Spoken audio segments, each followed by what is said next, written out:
80 शब्द प्रति minute matter start. दूसरी सबसे बड़ी समस्या है रोजगार की। उसके लिए बड़े पैमाने पर रोजगार के साधन पैदा करने के लिए बहुत आवश्यक है कौशल का विकास।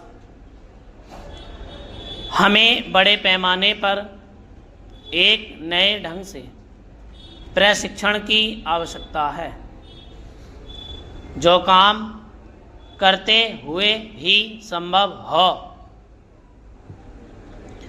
भारतीय समाज प्रत्येक घर में काम पर प्रशिक्षण का सुंदर उदाहरण प्रस्तुत करता है। हमने कुछ दूसरे कारणों से इसे त्याग दिया है। आवश्यक नहीं है कि बढ़ई का लड़का बढ़ई ही बने, वह कलेक्टर भी बन सकता है और कुली भी।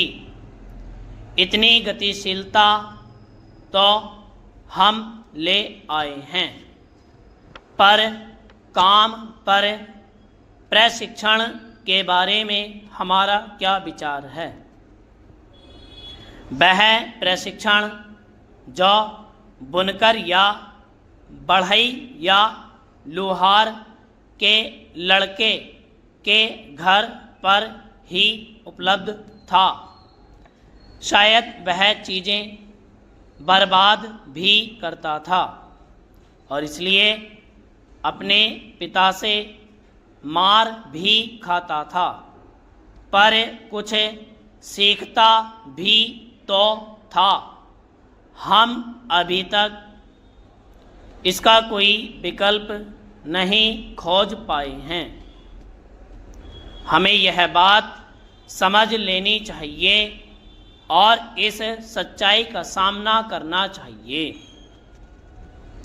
उस व्यवस्था को छोड़ना उचित था, क्योंकि आप समाज को एक ही स्थान पर स्थिर नहीं बना सकते, पर समाज को गतिशील बनाने की कोशिश में आप किसी व्यवस्था के उस गुण को नहीं त्याग सकते जो एक बच्चे को जैसे जैसे वह बढ़ता है वैसे वैसे प्रशिक्षित करता है। उस गुण को आप तब तक नहीं त्याग सकते जब तक उसका कोई विकल्प न खोज लें। जापान और जर्मनी जैसे देशों में प्रतिवर्ष लाखों लोगों को नौसिखियों के लिए आयोजित प्रशिक्षण कार्यक्रमों में शामिल किया जाता है। मैं इनमें से कुछ संस्थाओं में गया, विशेषकर जर्मनी में, जहां मैं चकित रह गया, पर अंतिम विश्लेषण में मैं सोचता हूँ कि ये देश आज जो अपना रहे हैं उसे हम भारतीय समाज की सदियों से चली आ रही व्यवस्था से ले सकते हैं। यह सुनने में बहुत दूर की बात लग सकती है, पर ऐसा है नहीं।